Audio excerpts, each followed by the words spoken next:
teenage years are some of the most formative years for a growing adult. These are the years where you prepare yourself both mentally and physically for adulthood. This time is also home to some of the most important decisions and experiences that help form you as a person.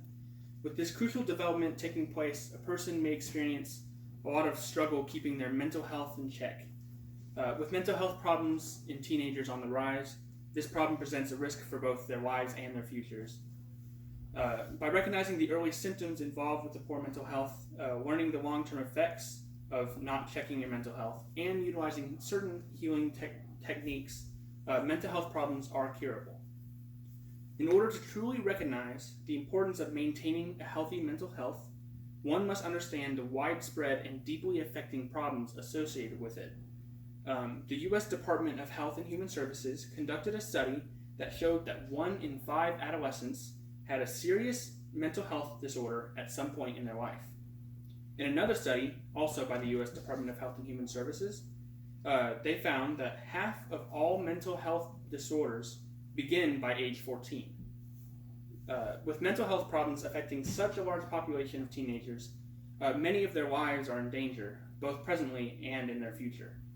Keeping a bad mental state unchecked for too long can lead to depression and a multitude of other mental illnesses.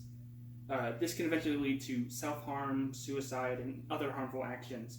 I personally believe that one of, if not the most crucial causes of the high young adult suicide rate can be attributed to the low maintenance of someone's personal mental health.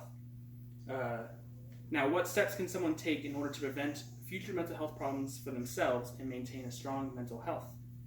The first step that I found to combating poor mental health is recognizing the signs. The first and most prevalent sign that people will display when they have a poor mental health is a constant or persistent sadness. If you seem to be less happy all the time and can't make yourself happy anymore, then it could be a warning. However, it's not always attributed to a poor mental health. It could just be the situational. But it's something to look out for.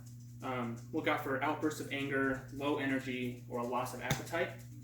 You may lose interest in your favorite activities or have troubles with your sleep pattern, but just know that that's something that is a sign that it could be. But only you truly know if something is wrong with your mental health. These signs are a guideline, but there are other symptoms that I didn't talk about, or you may not experience all of the ones that I'm talking about, but just take this as a kind of mini guideline as to what symptoms are usually displayed. Now that you know the impact of a bad mental health and the signs leading up to the point, there are a few physical ways that you can use to combat this.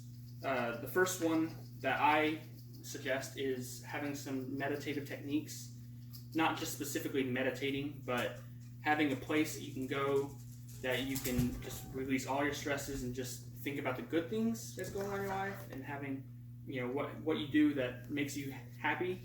And I don't mean just creating a space that you can stay in that helps get past those tough times. Make sure to keep up on your activities and hobbies. I know that's one of the side effects is that you lose interest in them, but if you make yourself do those over and over, then you'll eventually be like, oh, this was something I liked doing and I want to do more of it, and it'll help you stay happier. And the most important one, in my opinion, is to maintain a strong and healthy group of friends and family. They're always there for when whenever you're down and you have someone to rely on and get you through those tough times. If that doesn't work at all, always consider the option of professional help. If you don't feel like you can do this on your own, there are plenty of people who are qualified and want to help you get through this. And know that I'm not advocating to jump into all of these different tips at once. Each person's different, and how they figure out through their mental health is something that they need to work on themselves and have a plan that fits for them. Also, make sure to look out to see if your friends are struggling, because they may be having signs of mental health as well. Just make sure that if you think that they're having a mental health problem, make sure that they know that you care for them and that you'll be for them in times of struggle. Help them through those challenges that they face. And if you believe that they're getting worse and nothing seems to be helping, then help them find someone that can help them. Don't just let go.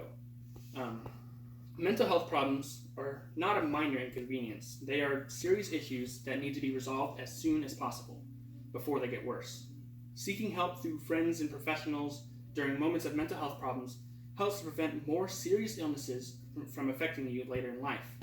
If you or someone close to you are experiencing any symptoms of a weak mental state, do not be afraid to speak up and seek relief.